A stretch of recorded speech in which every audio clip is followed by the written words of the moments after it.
Onte foi domingo de Corredoiro, celebracións que non se perden en Santiago de Arriba, onde mecos, peliqueiros e volantes divertiron durante a tarde os visitantes que se achegaron ata esta parroquia chantadina para participar neste ancestral entroido ribeirao. Veixámonos cunhas imaxes esperando a que cheguen menos dunha semana o domingo de entroido a Santiago de Arriba.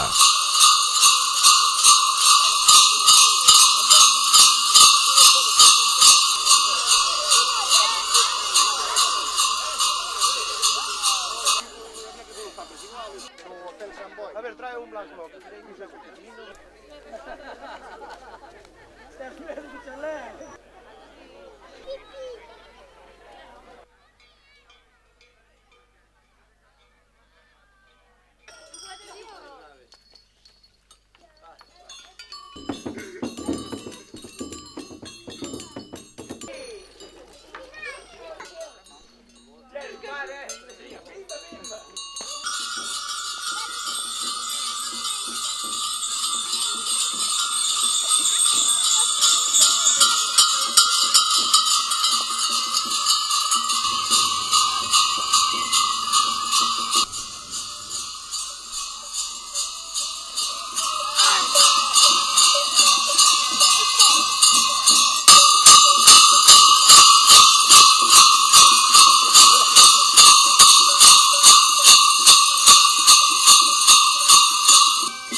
¡Hostia, qué guapo te caí!